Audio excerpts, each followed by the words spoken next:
How can we help our students and give them hope before it's too late and the school year is over? This is what I've discovered, and this is the heart of my teaching.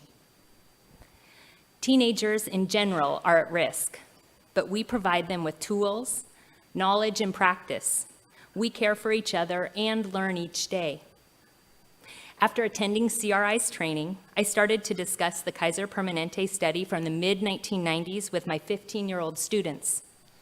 They looked at the data that shows how many people were impacted by devastating childhood experiences, we call them ACEs, that frequently lead to risky behaviors, diseases, and early death. They understood that people's basic needs must be met, and they learned about abuse and neglect shaping people's lives. Finally, we talked about how they could overcome seemingly insurmountable obstacles. And you know what? My students wanted to know more about how they could overcome ACEs and help others. You see, all of the years before I shared this information with them, I was trying to help them. But now it's not just me trying to help my students. They are starting to help each other.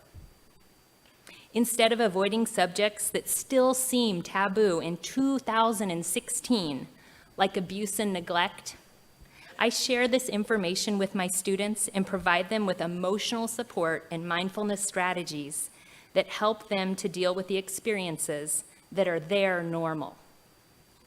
Relaxation music in my classroom? Yes. Incorporating exercise into our daily routine? Absolutely. Daily or weekly check-ins with a counselor, the school nurse, an assistant principal, the teacher, or our intervention specialist? No problem.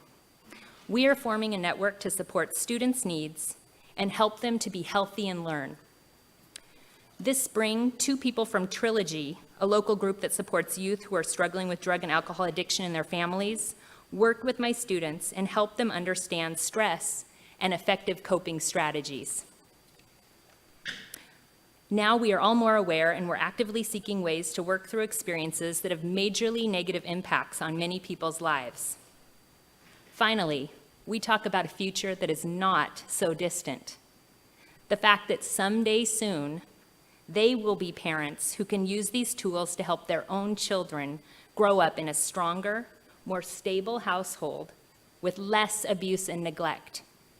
My students will make a better life. They are ready. The future is here.